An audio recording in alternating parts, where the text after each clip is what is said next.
Welcome to another edition of The Word on Woodward. I'm your host, Daniella Art, alongside my co-host, Art Regner today, and joining us, a very familiar face to Tigers fans, Riley Greene, all the way from Lakeland, Florida right now. Riley, I can tell you this, Tigers fans are starving for some baseball news, so we're really excited to be talking to you today. And tell us about minicamp. What's going on down there in Lakeland? Yeah, so we've just been practicing, in the cages, hitting on the field, doing some defensive work, and we've been seeing some live pitching too. So, we're getting all of our reps in, getting ready for the season to start. Riley, I know that before this little mini camp started, you went back to your old high school, Hagerty High. Yes. In Orlando. How did it feel going back to Hagerty High, where it kind of all started for you? Just being able to get out there. We have a lot of pro guys come back to Hagerty and just work out there, and all the coaches welcome us there. They always tell us to come back and hit, throw, do what we have to do there. So it was awesome, just being able to be back on the field and actually get somewhat of a game like scenario going. Well, now let me ask you: is there some high school kid there in Orlando who's walking around and, going into the local hangout and saying, "Hey, I struck out Riley Greene"? Well, that's a lie, because it didn't happen. I made sure of that. So I made sure of that. It was just it was fun, just going up there facing some of the high school guys. But I definitely wouldn't have heard the end of it if I struck out. So. Well, you didn't embarrass any of the high school pitchers, did you? No. I hit a pretty good ball really high, but it just didn't have enough to get out. So, but it was fun. I had a great time being out there with them. Yeah, that is fun. And I saw too that you were, before you went to your high school, or maybe it was after, you were hitting with some of your buddies that are currently professional pitchers. Can you talk about who you were working with and what you have been doing leading up to mini camp and hopefully soon spring training?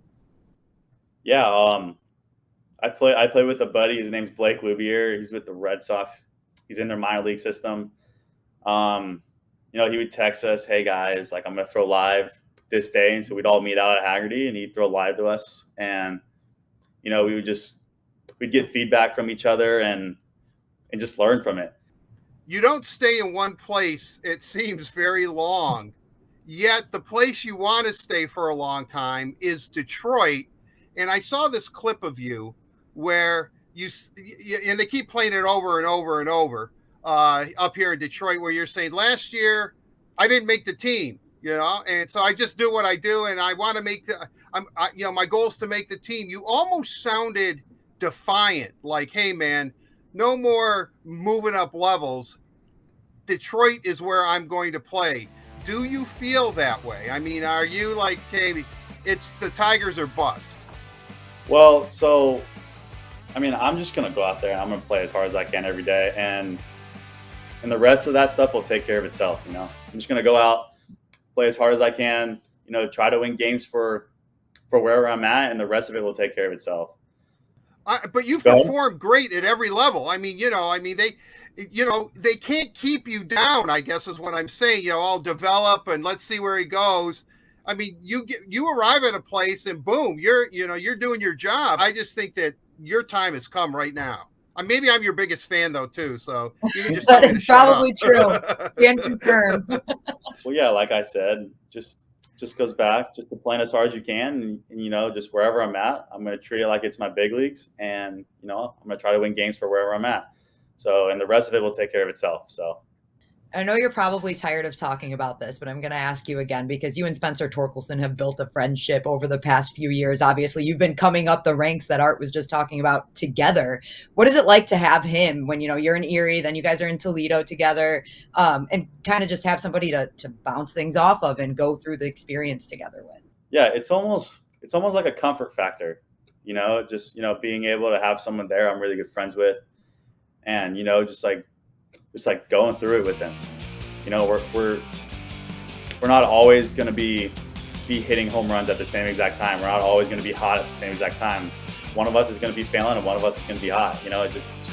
just the way baseball works. And, just having someone there just to talk about things and, just to bounce things off of each other. It's great. And, it boosts the confidence a lot when we go back to the apartment and we're just like, I had a bad night, and Tork goes, oh, I had a pretty good night. And I was like, well, what were you seeing? And then, it's kind of a learning process the whole way through it. So.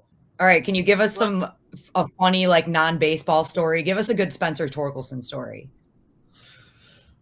Let me think. You don't have to completely embarrass him. I know you probably have a few. I got to think about that one. Can he cook at all because of this Guy Fieri thing? I mean, does he know how to cook? He has been. So we're all living in the same house. It's me, Parker Meadows, Ryan Kryler, Tork, and Eric De La Rosa. And he keeps bringing up, we should have a family dinner tonight. And I'm like, all right, Tork, you and your family dinners, man. You want to like sit at the table with all of us and you want to have dinner? I mean, I love it. I mean, it's awesome.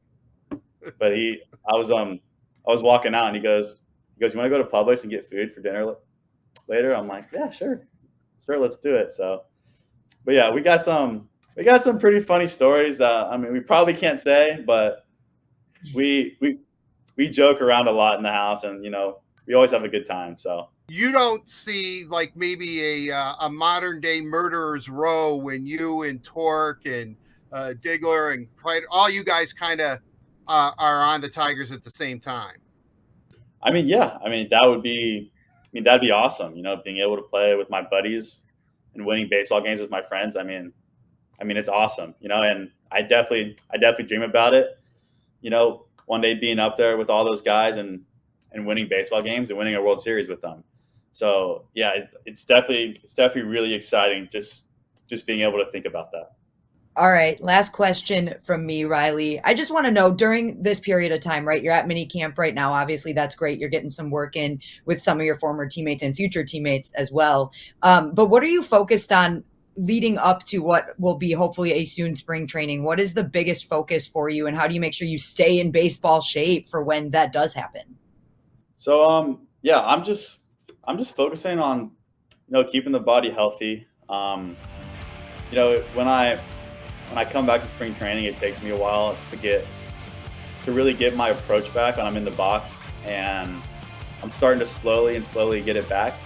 But I'm really focusing on, like, when we take live ABs, just sticking to my approach and just trying not to get away from it, because I tend to get away from it like when I first start off. But yeah, just sticking to my approach when we're hitting, and trying to be as aggressive as possible, just because you can't really simulate live pitching. I mean, other than pitchers throwing at you. So I think that's the best place to do it. And when we can do it, I think it's awesome, just because it helps me out so much. Baseball America's top prospects, top 100 list for 2022 has you number 4 overall. Do you not get caught up in that? Are you aware? Do you not want guys like me telling you that? Yeah, I mean, rankings are great and everything, but they don't really matter to me. What matters to me is winning baseball games. And that's going to be my main focus, is wherever I'm at is winning baseball games for my club or my team or wherever I'm at. So, that's my main focus, and just, working hard and, winning baseball games. So. And finally, have you been catching a lot of fish? Because I know the last time we talked to you, you were talking about fishing and getting away and doing all that kind of stuff. Give us a good, angler story? Something. Have you caught like, one that's like a swordfish or something that's hanging on your wall? So me and my cousin's fiance, Randall, me and him became like really, really good friends. And, so we always go out together. He actually runs my boat for me in the off season. So, or during season, which is perfect. And we went out one day, and we were just hanging out. It was a nice day. We didn't really care if we caught anything. And one of the rods started going off, and I told him to grab it, because because he hasn't caught a fish yet. So I told him to grab it, and he grabs it, and like I'm like 6'2", 6'3", and it was probably up to like my chest. It was a redfish, and it was Wow. and it was a crazy moment, because we thought we lost the fish on the anchor, but we didn't. And like I almost fell in the water trying to grab it, which would not have been good. But it was just a crazy turn of events, and we caught it, which was good. But I mean, it was Do not hurt no, yourself fishing, okay? it was That has to be. Yeah, it I was think there might be a clause in your contract from here on out that you can't fish during the season. no, yeah, it was one of those moments where like it didn't matter what happened to me, we were getting the fish in the boat. I mean, so All right. Art did make me think of one more question, so I sort of lied to you, but I do have to ask. I actually heard you talking about it before we started recording the interview too. You're a golfer, right? Or at least you golf, I guess I should say, yeah, because I think everyone considers themselves a golfer, right? And I remember yeah. talking to Jackson Jobe the first time after he was drafted. And he told me that he was trying to golf, and he had golfed with you, I believe. Have you guys golfed together? We have not golfed yet. No, we're trying Oh. to get out together, but we're staying like 30 minutes away, so it's kind of hard to golf together. But we'll get out together one time. We'll see how our games are. I'm not very good, so I mean, I just go out and have fun. But I mean, we'll see what happens. All right. Well, thank you so much for taking the time to join us today, Riley. We really appreciate it. And we hope to see you at Comerica Park very soon. Well, thank you guys for having me. I appreciate it. A big thank you to all of you for tuning in to another edition of The Word on Woodward. We will see you next time.